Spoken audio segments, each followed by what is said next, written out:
Napanood mo na ba yung previous video ko na ginawa about kung naubusan ka ng idea sa paggawa ng video? Nagbigay ako doon ng mga halimbawa na pwede mong gawing idea. Kung hindi mo pa napanood, pwede mo munang panoorin yon para magkaroon ka ng idea. Kaya ngayon, pag-uusapan natin ang nangunguna sa listahan natin yung previous video na ginawa ko, which is yung daily vlog. So, umpisa na natin. Ang daily vlogs ay isang magandang paraan upang magbahagi ng iyong araw-araw na buhay sa iba.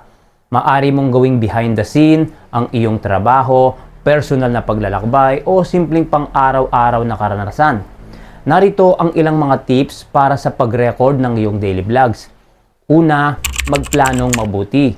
Bago magsimula, maglaan ng oras para sa pagpaplano ng iyong eksena na nais mong isama sa iyong vlog.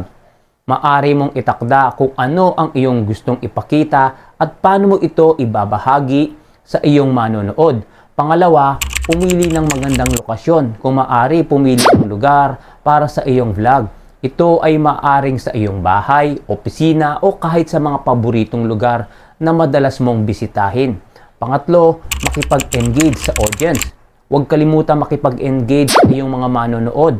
Magtanong at sagutin ang mga komento para mapanatili ang koneksyon sa kanila. Pang-apat, simpleng editing. I-edit ng maayos ang iyong vlog bago i-upload ito. Siguraduhin maayos ang tunog, walang background music tulad ng nakaka-distract sa iyong manonood. Pwede ring idagdag yung mga music kung may license ka dito o graphics upang gawing mas makulay at kahanga-hanga. Panglima, keep it authentic. Ang iyong vlog ay dapat totoo at personal. Hindi mo kailangan maging professional na tagapagsalita. Mahalaga na naipapakita mo ang tunay na ikaw. Panganim guys, consistent schedule. Kung maaari magtakda ng regular na oras o araw para sa pag-upload ng iyong mga vlog.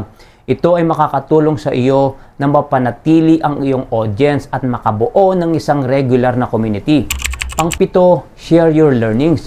Kung mayroon kang natutunan o insight sa isang araw, huwag mag-atubiling ibahagi ito sa mga manonood. Pwede itong gawing learning experience para sa lahat. Sa pamamagitan ng simpleng tips na ito, maaari mong gawing kahanga-hanga at kaaya-aya ang iyong happy daily vlogs. Kaya, kasukses, sana may natutunan ka at see you sa mga susunod nating mga video. Salamat and God bless po. Thank you.